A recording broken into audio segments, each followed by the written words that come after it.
نحمده ونصلي على رسوله الكريم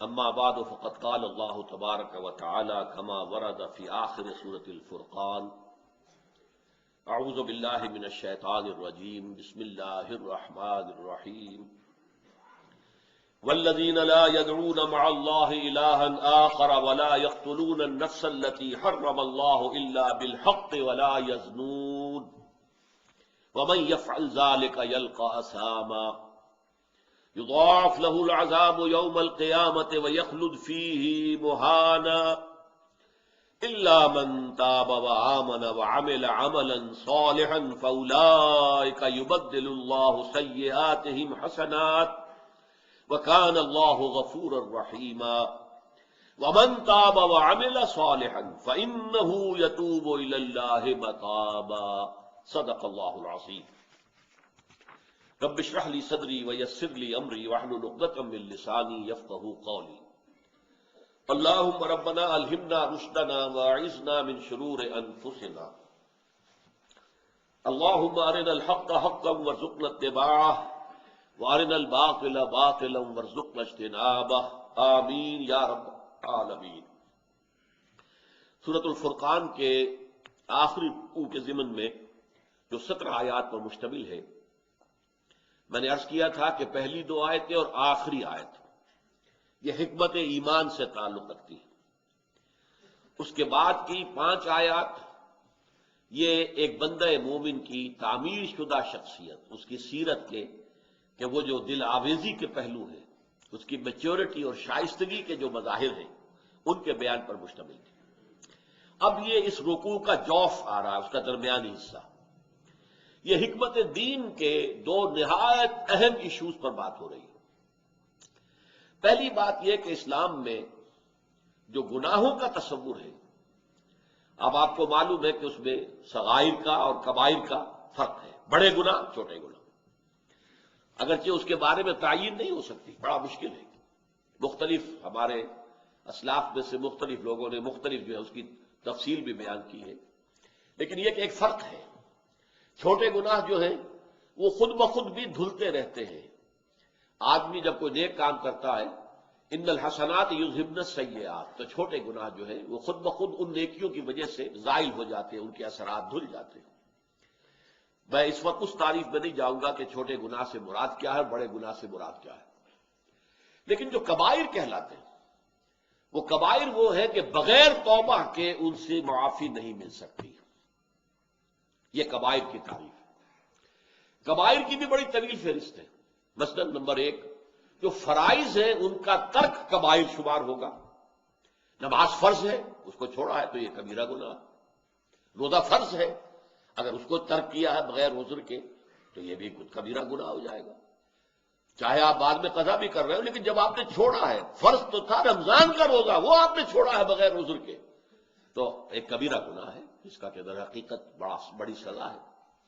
اسی طریقے سے حج کسی پر واجب ہے، جس کے پاس استطاعت ہے، پیسہ ہے، صحت بھی ہے، جا کر حج کر سکتا ہے، بصورت دیگر پیسہ دے کر حج بدل کرا سکتا ہے، نہیں کرتا تو یہ بہت بڑا کبیرہ گناہ ہے، جس کو سورہ آل عمران میں جہاں حج کی فرضیت کا ذکر آیا ہے وہاں کفر سے تعبیر کیا گیا۔ وَلِلَّهِ عَلَى النَّاسِ حِجُّ الْبَيْتِ مَنِ اسْتَطَاعَ إِلَيْهِ سَبِيلًا وَمَنْ كَفَرَ، یہ انسانوں کے اوپر اللہ تعالیٰ کا حق ہے، اگر وہ استطاعت رکھتے ہوں تو وہ حج ضرور کرے، اور جو نہیں کرے گا گویا کہ وہ کفر کر رہا ہے۔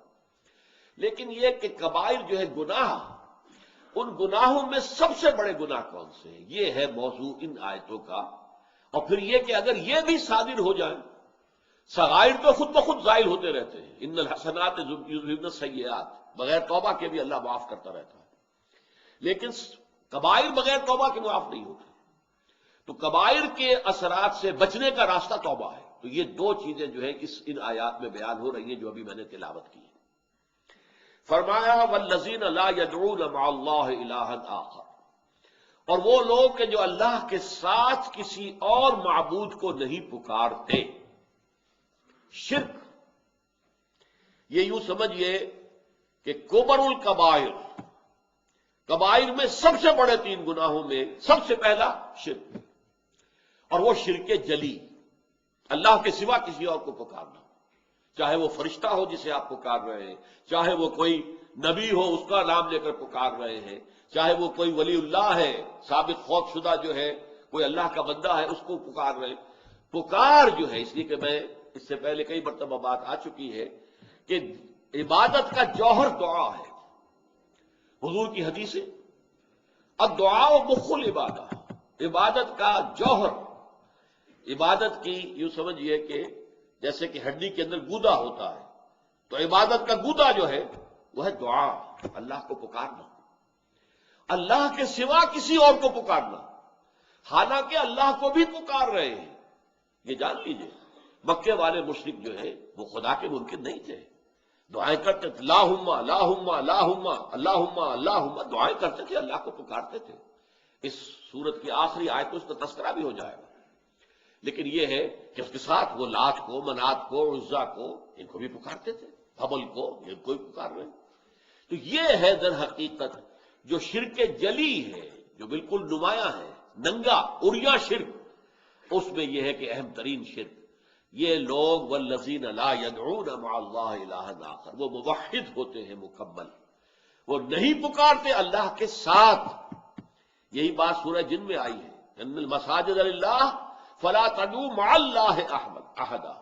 یہ ساری مسجدیں جو ہے، اور مسجد سے مراد دو لیے گئے ہیں، ایک تو مسجد جہاں سجدہ کیا جاتا ہے، ایک مسجد ہمارے وہ اعضاء ہیں جن پر کہ ہم سجدہ کرتے ہیں، پیشانی ٹھکائی ہے ہم نے زمین پر، ناک لگائی ہے زمین سے، اپنے ہاتھ رکھے ہیں زمین پر، اپنے پیر رکھے ہیں زمین پر، گھٹنے ٹکائے ہیں زمین پر، یہ ہمارے اعضاء جو ہے یہ بھی مساجد ہیں، یہ سجدے کی جگہیں ہیں کہ جب یہ زمین سے ٹچ ہوتی ہے تو سجدہ ہوتا ہے۔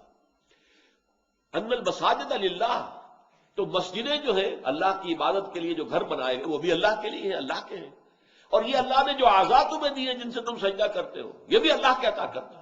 ان المساجد للہ فلا تدعوا مع اللہ احدا، تو دیکھو اللہ کو پکارنے کے ساتھ کسی اور کو نہ پکار بیٹھنا۔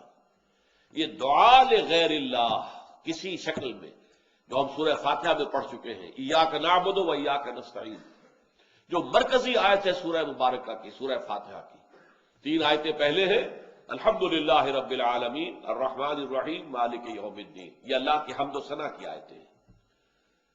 ایاک نعبد و ایاک نستعین، یہ قول و قرار ہے، یہ میثاق ہے، یہ معاہدہ ہے، ان اللہ کان مسئولا، اس کے بارے میں پوری بات پرس ہوگی۔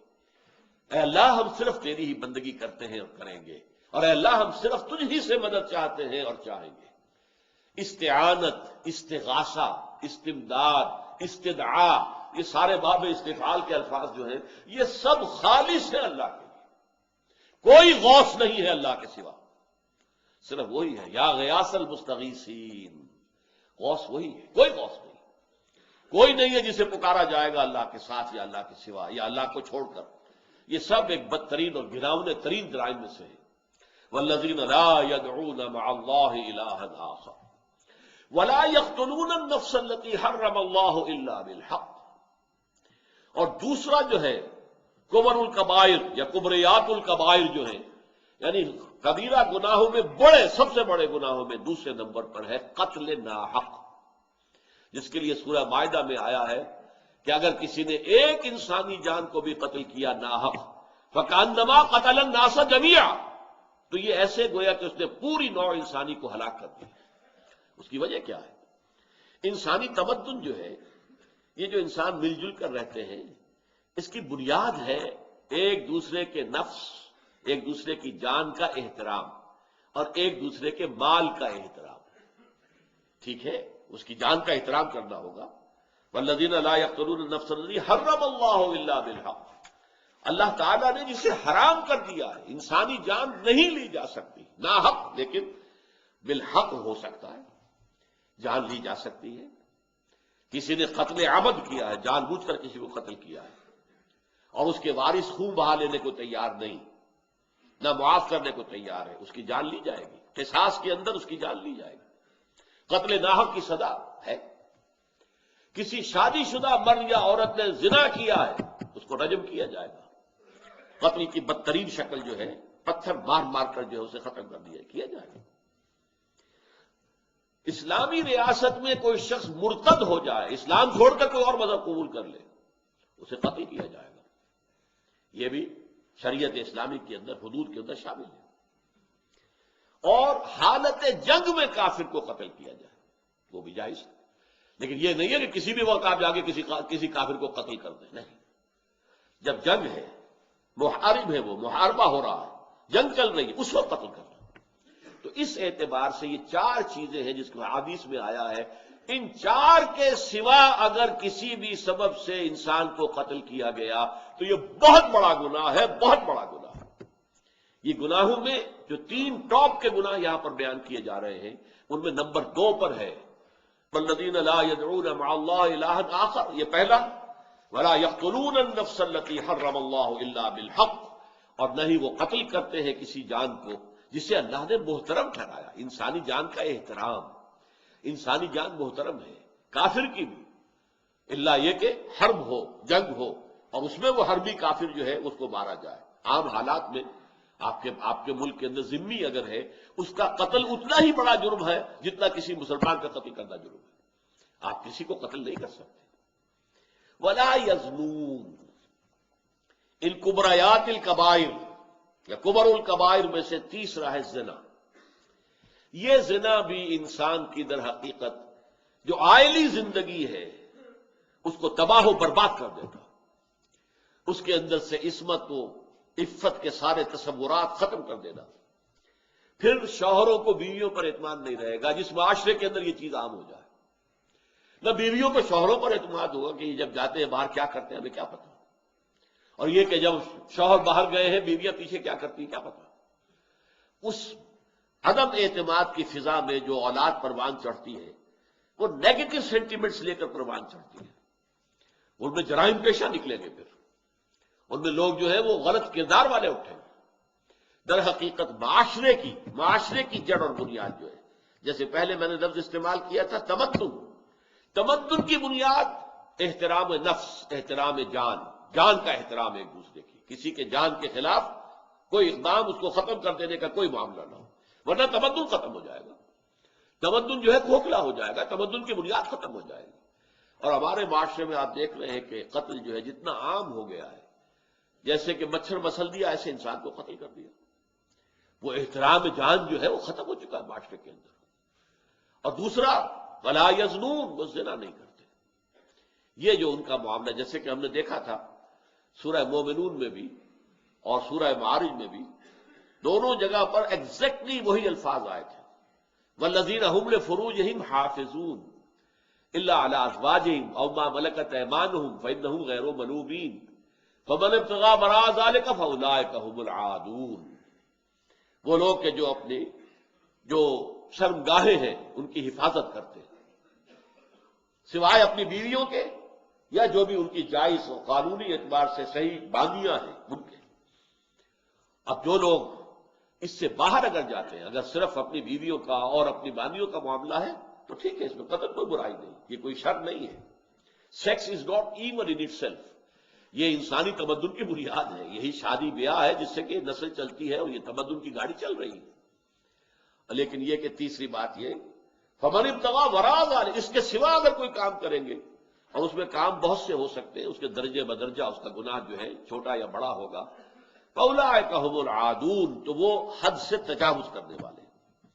تو یہاں پر بھی تیسرا جو گناہ آیا ہے جو سب سے بڑے گناہوں میں سے، وہ یزنون، اور نہ وہ زنا کرتے ہیں. اب دیکھیے فرمایا وَمَن يَفْعَلْ ذَلِكَ يَلْقَ أَثَامًا، جو کوئی بھی یہ کام کرے گا، شرک کرے گا، اللہ کے ساتھ کسی اور کو پکارے گا، قتل ناحق کرے گا، زنا کرے گا، اسے اس کی پاداش لازماً بھگتنی ہوگی. یہ گناہ از خود معاف نہیں ہوتے، ان کے لیے آگے آ جائے گا. توبہ کا دروازہ تو کھلا ہے، لیکن یہ خود بخود زائل نہیں ہوں گے، ختم نہیں ہوں گے. یلقا اسامہ، وہ اس کی پاداش. اسامہ اسم کا جو نتیجہ نکلنا چاہیے، اسم گناہ کو کہتے ہیں. یہ گناہ ہے تو ان گناہوں کی جو پاداش ہے وہ انہیں مل کر رہے گی. یضاعف لہ العذاب یوم القیامہ، قیامت کے دن اس کے لیے عذاب دگنا کر دیا جائے گا. یہ مقام جو ہے ان مقامات میں سے ہے کہ جہاں سے کچھ سراغ ملتا ہے عذاب قبر کا.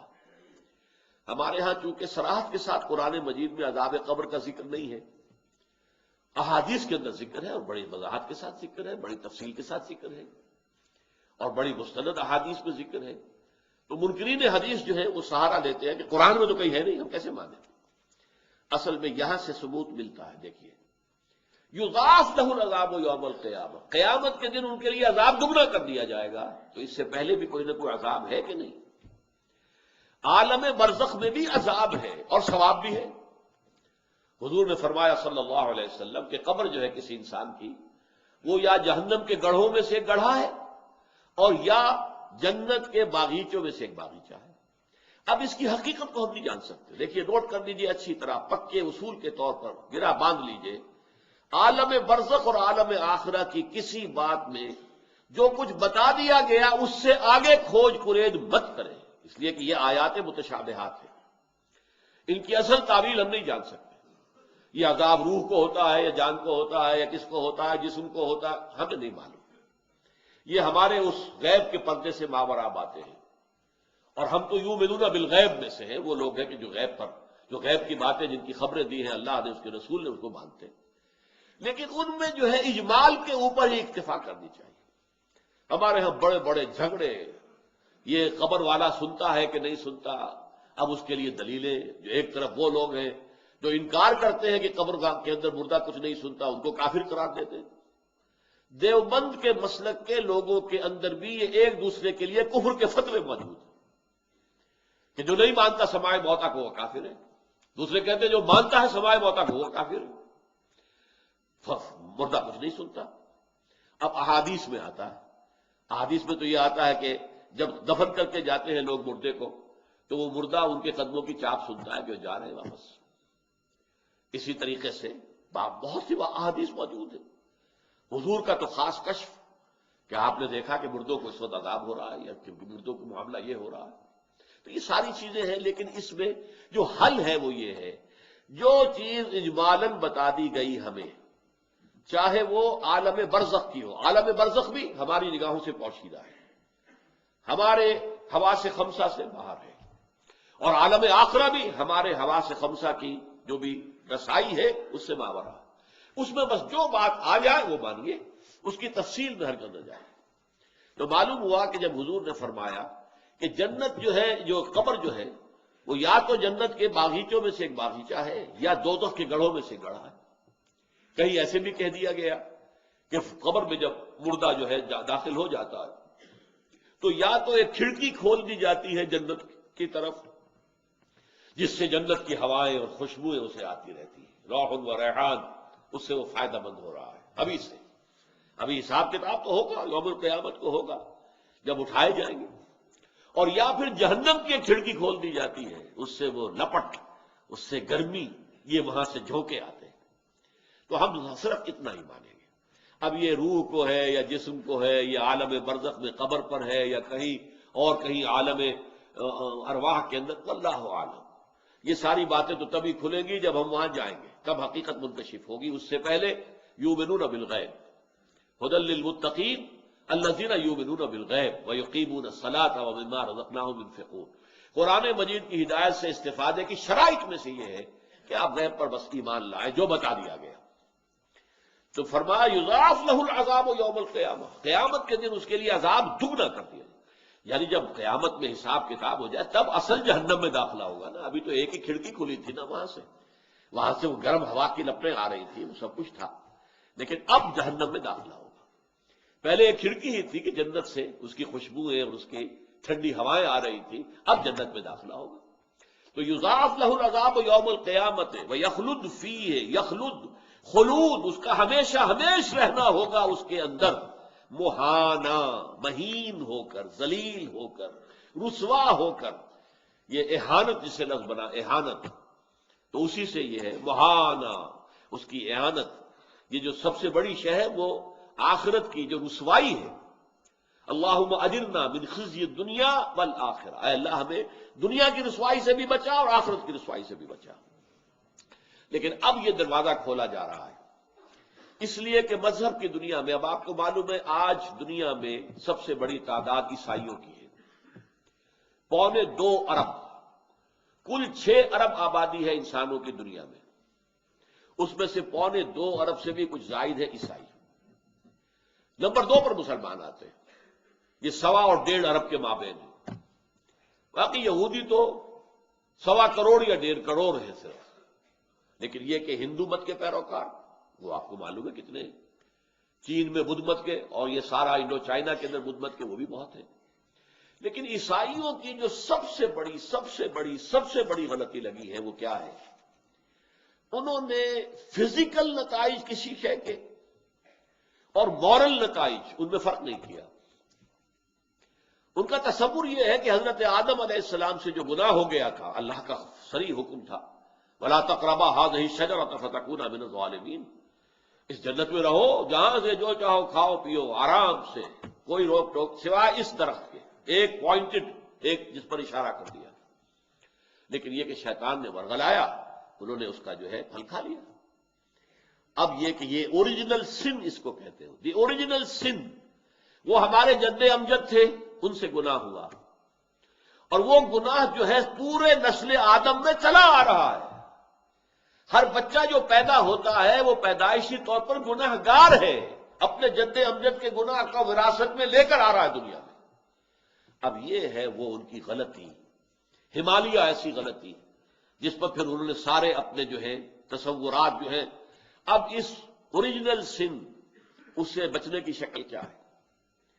بس عیسیٰ پر ایمان لے آؤ، گناہ معاف ہو جائے گا. یہ سارا کفارہ ہو جائے گا تمہارے سارے گناہوں، اوریجنل سن سے بھی پاک اور سارے گناہ جو دنیا میں کرو وہ بھی پاک.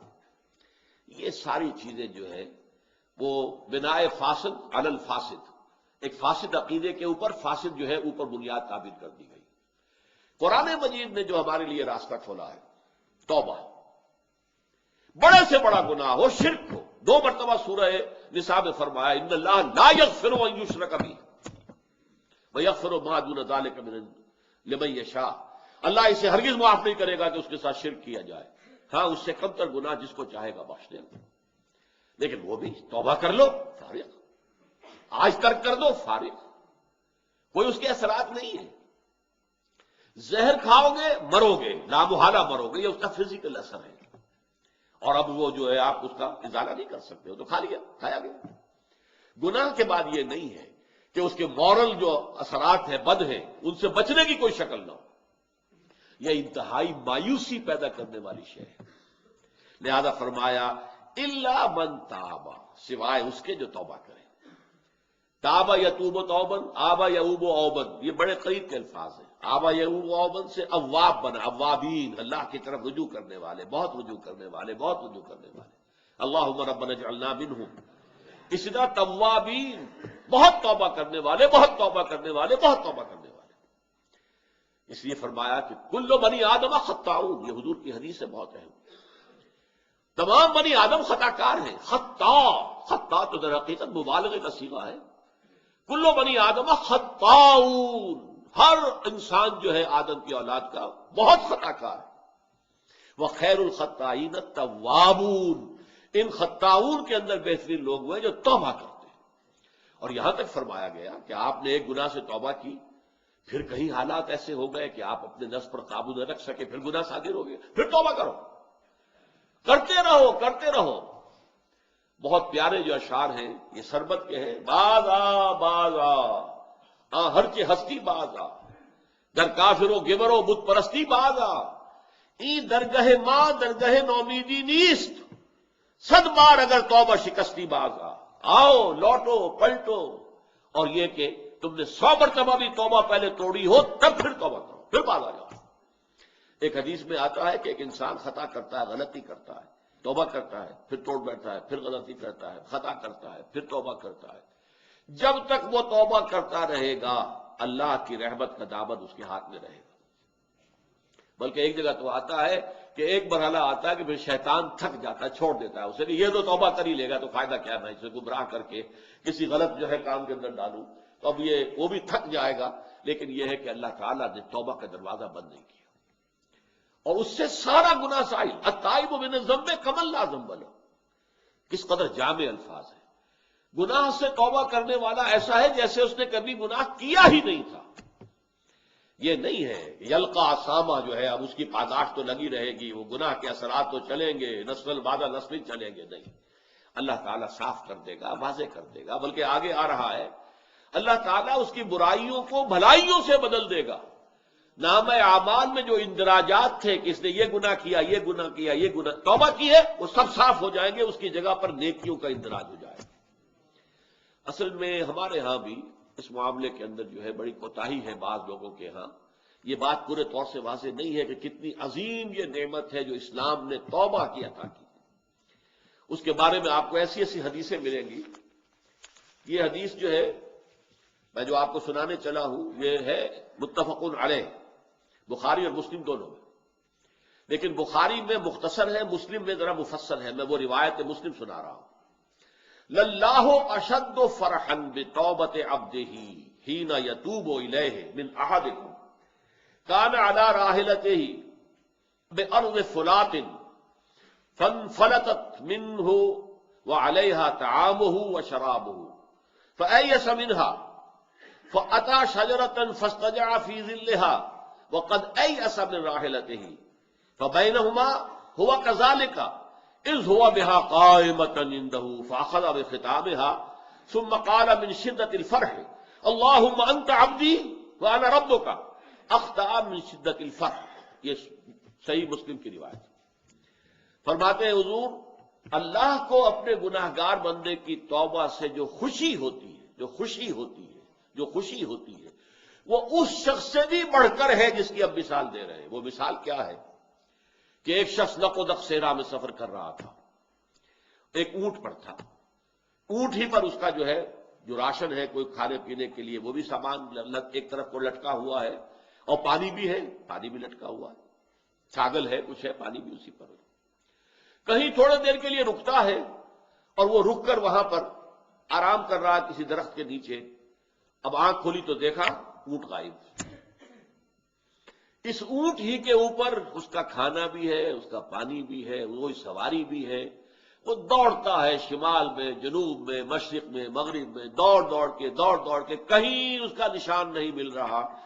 مایوس ہو کر ایک درخت کے سائے میں بیٹھ جاتا ہے، گویا کہ موت کے انتظار میں، کہ اچانک دیکھتا ہے کہ اونٹ تو ہے، کھڑا ہے، موجود ہے۔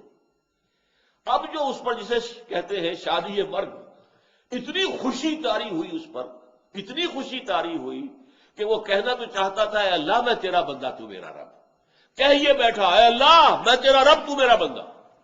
یعنی جو اس طریقے سے اتنا وہ پاگل ہو گیا اس وقت اپنی خوشی کی وجہ سے، فرط مسرت میں، کہ وہ اتنی بڑی غلطی کر بیٹھا کہ اس نے یہ کہا اللہم انت عبدی، تو میرا بندہ ہے، وانا ربک، اور میں تیرا رب۔ یہ خوشی کا تصور کیجئے۔ اس طرح بائبل کی بڑی پرانی سٹوری ہے، دی پروڈیگل سن۔ ایک شخص کے کئی بیٹے تھے، ان میں سے ایک بیٹا نٹکھٹ تھا، شریر تھا۔ اس نے کہا میرا تو ابھی وراثت کا حصہ جو ہے منتقل کر دو مجھے۔ وہ زبردستی اپنا حصہ لے کے جو ہے وہ چلا گیا، پھر سارا عیش و عشرت دوڑا دیا۔ اب وہ بالکل مفلوق الحال ہو گیا، کوئی پیسہ پاس نہیں تھا۔ اب وہ باہر چاروں چار جائے گا کہاں؟ کل شعین یرجع الی اصلہ، آیا باپ کے پاس۔ باقی بیٹے اس کے جو کاروبار کر رہے تھے یا جانور پال رہے تھے، سب کچھ اس کے پاس تھے۔ اب باپ نے اس بیٹے کی آمد کی خوشی میں جشن منایا، دعوت کی۔ بیٹوں نے شکایت کی ابا جان یہ آپ کا وہ شریر بیٹا جو زبردستی اپنا سارا حصہ لے کے چلا گیا تھا، اور اس کی آپ اتنی آؤ بھگت کر رہے ہیں۔ باپ کا جواب کیا تھا؟ بیٹو اگر تم کسی گلے کو لے کر جا رہے ہو اور اس میں سے ایک بھیڑ گم ہو جائے تو کیا تم پورے گلے کو چھوڑ کر اس بھیڑ کو تلاش کرنے کے لیے نہیں نکلو گے؟ میرے گلے کی ایک یہ بھولی ہوئی بھٹکی ہوئی بھیڑ تھی جو آج مجھے واپس مل گئی، تو میں تو اس کے اوپر مسرت کا جشن منا رہا ہوں۔ تو یہ ہے انسان غلط راستے سے واپس آئے، مڑ جائے۔ التائب من الذنب کمن لا ذنب له، اور اس کے لیے فرمایا ہے جب تک موت کے آثار شروع نہ ہو جائے، ما لم یغرغر، جب یہ جان جو ہے یہاں آ کر ہنسلی میں اٹک جائے، کلا اذا بلغت التراقی وقیل من راق وظن انہ الفراق، یہاں اس کے بعد تو موت کا دروازہ، توبہ کا دروازہ بند ہے۔ اسی طریقے سے جب آثار قیامت شروع ہو جائیں گے، اور ان میں علامات قیامت بہت سی ہیں، صغیر بھی ہے، کبیر بھی ہے، بڑی بھی ہے۔ تو وہ جو اکبر العلامات ہیں، جو سب سے زیادہ بڑی، ان میں سے سورج کا مغرب سے طلوع ہونا ہے۔ جب وہ ہوگا تو توبہ کا دروازہ بند ہو جائے گا، اب اس کے بعد کسی انسان کے توبہ کرنے کی کوئی حیثیت نہیں ہوگی۔ لیکن جب تک موت جو ہے وہ اس طریقے سے قریب نہیں آ گئی ہے، یا قیامت اس درجے قریب نہیں آ گئی، اس وقت تک موت کا دروازہ کھلا ہوا ہے۔ باز آ باز آ، یہ تو جیسا کہ حدیث میں آتا ہے کہ رات کے آخری گھڑیوں میں اللہ تعالیٰ اپنے اس 7ویں آسمان سے نزول جلال فرماتے پہلے آسمان پہ آ جاتے اور پھر ندا ہوتی ہے، حل من مستغفر فاغفر له، ہے کوئی شخص کہ جو استغفار کر رہا ہو تو میں اسے معاف کر دوں، حل من سائل فاعطیہ، ہے کوئی مانگنے والا کہ میں اسے دوں۔ تو ہم تو مائل میں کرم ہیں، کوئی سائل ہی نہیں، راہ دکھلائیں کسے، رہنم منزل ہی نہیں، الا من تاب۔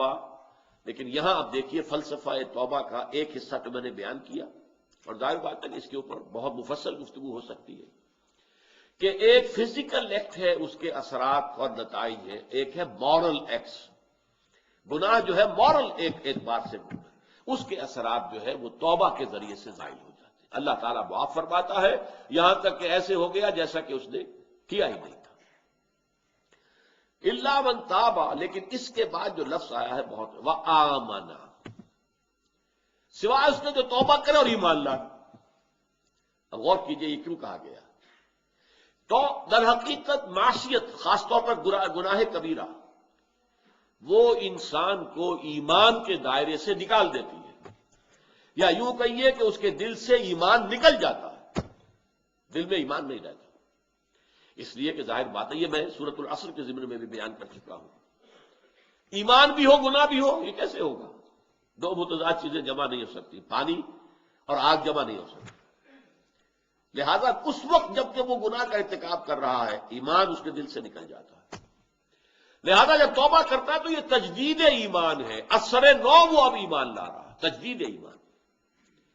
اسی لیے ہماری جو تنظیم اسلامی کی بنیادی دعوت کے لیے 3 الفاظ میں نے کبھی اختیار کیے تھے، وہ ہمارے ہاں چھپتے بھی ہیں: تجدید ایمان، توبہ، تجدید عہد، اپنے ایمان کو تازہ کرنا اور اللہ کی جناب میں رجوع کرنا، اور تجدید عہد، اللہ سے عہد دوبارہ استوار کرنا ہے، اللہ ایاک نعبد و ایاک نستعین، اثر نو عہد کرتا ہوں کہ تیری ہی بندگی کریں گے اور کرتے رہیں گے، اور تجھی سے مدد چاہتے ہیں اور چاہتے رہیں گے۔ تو توبہ کے بعد ایمان، اس لیے کہ احادیث صاف ہے، کیا کریں؟ اگرچہ یہ مسئلہ بڑا ٹیڑھا ہے، میں نے حقیقت ایمان پر لیکچرز دیے تھے، یہ کوئی 8-10 سال پرانی بات ہے، میں نے اس میں مختلف جو ہمارے ہاں مختلف لوگوں کے، مختلف حلقوں کے، مختلف فرقوں کے جو اس ضمن میں عقائد ہیں، ان کی پوری تفصیل سے جو ہے میں نے جائزہ لے کر وہ واقع بیان کی ہے۔ آیا جیسے آیا، لا یؤمن احدکم، تم میں سے کوئی شخص مومن نہیں ہو سکتا، حتی اکون احب الیہ من والدہ وولدہ والناس اجمعین، جب تک کہ میں تمہیں محبوب تر نہ ہو جاؤں اپنے باپ سے، بیٹے سے اور تمام انسانوں سے۔ اب اس معیار پر کتنے لوگ پورے اتریں گے؟ غور کیجیے۔ تو باقی لوگ کیا ہیں؟ وہ مومن نہیں ہیں، مومن نہیں ہیں تو کافر ہیں، کافر ہیں تو مرتد ہیں، مرتد ہیں تو واجب القتل۔ چلیے، وہ تو ایک چین آف آرگومنٹ ہے نا، دلیل بڑھتی جائے گی۔ ایک اور حدیث، 3 مرتبہ قسم کھائی اللہ کے رسول نے، واللہ لا یؤمن، واللہ لا یؤمن، واللہ لا یؤمن، خدا کی قسم فلاں شخص مومن نہیں ہے، خدا کی قسم وہ مومن نہیں ہے، خدا کی قسم وہ مومن نہیں ہے۔ پوچھا گیا من یا رسول اللہ، کون، کس کے بارے میں فرما رہے ہیں؟ الذی لا یامن جارہ بوائقہ، وہ شخص کے جس کی تکلیف دہی جو ہے، شر انگیزی ہے، اس سے اس کا جو پڑوسی ہے وہ امن میں نہیں ہے، چین میں نہیں ہے۔ اب یہ آپ کہیں گے بد اخلاقی، کج خلقی، کوئی گناہ کبیرہ نہیں کا، نہ شرک ہے، نہ کوئی قتل ناحق ہے، نہ زنا ہے، صرف کج خلق انسان ہے، اور اس کی وجہ سے پڑوسی سہما رہتا ہے، پتہ نہیں کس وقت یہ کیا کر بیٹھے، کیا کہہ دے، اس سے بچ کے ہی نکلنا چاہتا ہے کہ کچھ پتہ نہیں اس وقت یہ کیا منہ سے بک دے گا۔ تو وہ شخص مومن نہیں ہے، خدا کی قسم مومن نہیں ہے، خدا کی قسم مومن نہیں۔ یہ چیزیں ذرا غور کیجیے۔ تو کیا وہ کافر ہو گیا، مرتد ہو گیا؟ یہ جو سب سے پہلی تفریق ہوئی ہے مسلمانوں میں اور جن کی تکفیر کی گئی بالاجماع، وہ لوگ خوارج ان کی غلطی یہی تھی، ایسی احادیث کی بنیاد پر انہوں نے یہ رائے قائم کر لی کہ جو بھی گناہ کبیرہ کا ارتکاب کرے وہ کافر ہو گیا تو مرتد ہے تو واجب القتل ہے تو اس کی جان بھی حلال، اس کا مال بھی حرام، اس کی بیوی بھی جائز ہے آپ کے لیے کہ آپ اسے لونڈی بنا کر اپنے گھر میں ڈال دیں۔ انا للہ و انا الیہ راجعون۔ اسی موضوع پر پھر امام ابو حنیفہ کی کتاب ہے الفقہ الاکبر، مومن کون ہوتا ہے، مسلم کون ہوتا ہے۔ تو یہ جو ایمان کہا جا رہا ہے نہیں ہے، خدا کی قسم نہیں ہے، خدا کی یہ اصل میں ایمان کی نفی تو ہے، اسلام کی نفی نہیں ہے، یہ دو چیزیں علیحدہ ہیں۔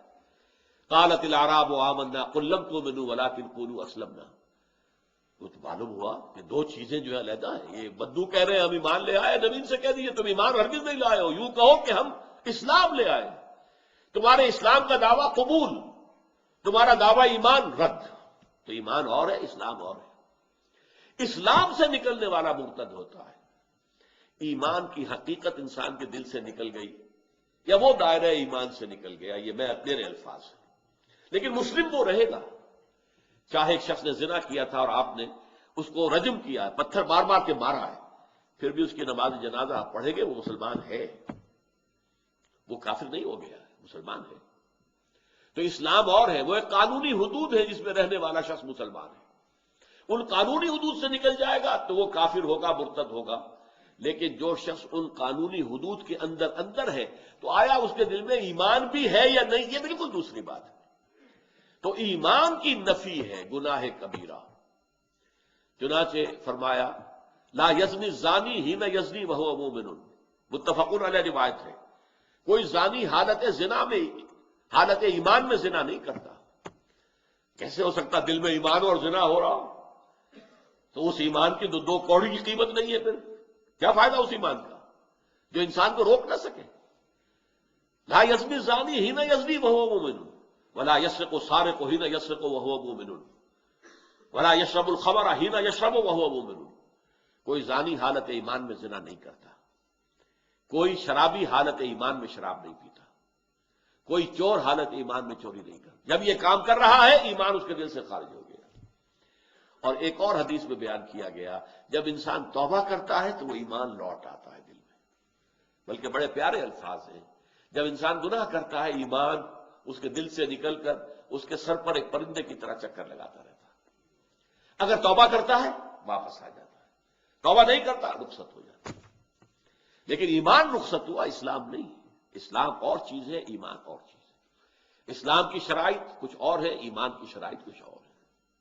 ایمان کی روح سے سب سے بڑا فرض جہاد فی سبیل اللہ ہے، اسلام کی روح سے سب سے پہلا فرض نماز ہے اللہ کی راہ میں۔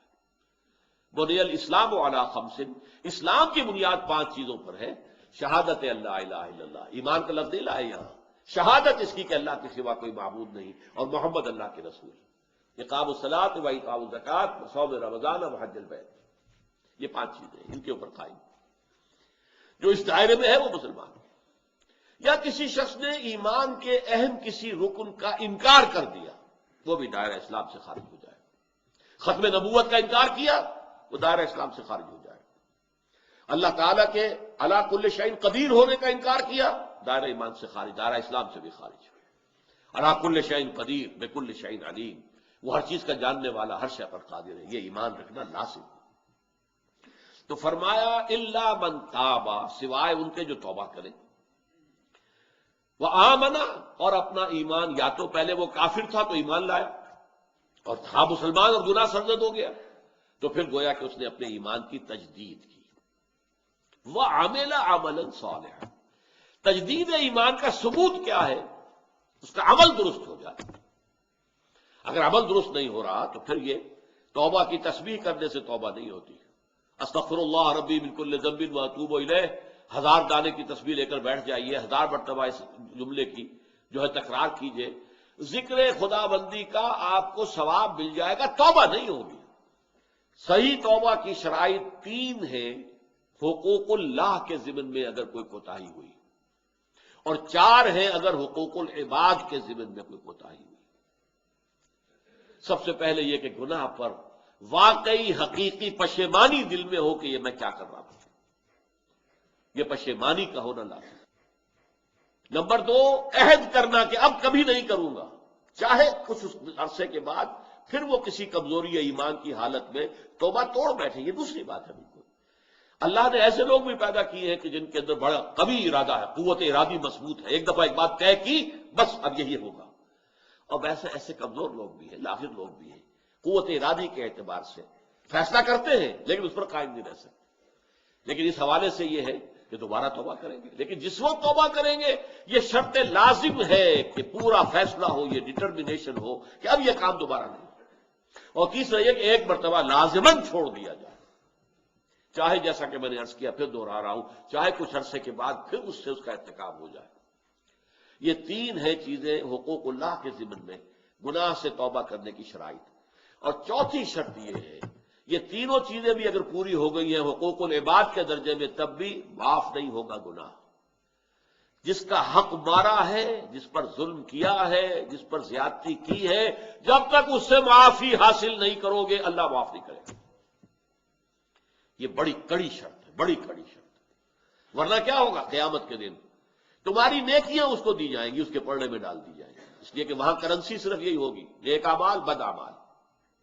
اگر تمہارے سارے نیک اعمال ختم ہو گئے تو اس کے گناہ تمہارے پڑھنے میں ڈالے جائیں گے، ڈالو اس کی، چاہے وہ نمازوں کا یہ آیا ہے، حدیث میں آیا ہے۔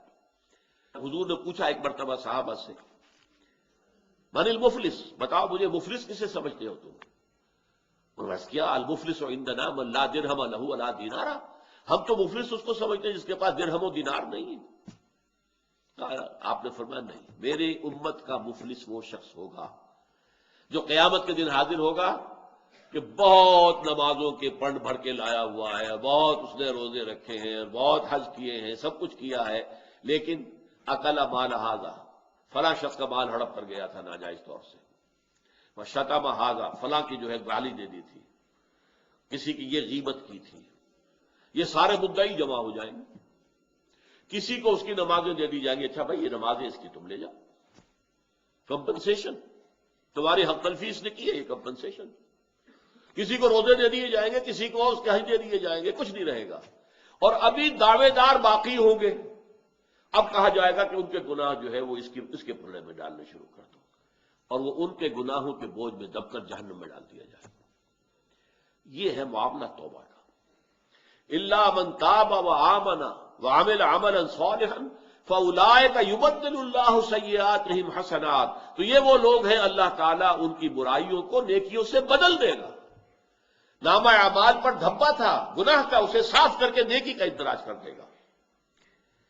ومن تاب، اب دوبارہ دہرا کر فرمایا ومن تاب وعمل صالحا، اور جو توبہ کرے حقیقی توبہ اور کام اچھے کرے، عمل صالح ہو جائے، درست ہو جائے، فَإِنَّهُ يَتُوبُ إِلَى اللَّهِ مَتَابًا، تو وہ شخص ہے کہ جو حقیقت میں توبہ کرتا ہے اللہ کی جناب میں جیسا کہ توبہ کرنے کا حق ہے۔ اللہم ربنا اجعلنا منہم، اللہم ربنا اجعلنا منہم، اللہم ربنا اجعلنا منہم۔ بارک اللہ لی ولکم فی القرآن العظیم ونفعنی وإیاکم بالآیات والذکر الحکیم۔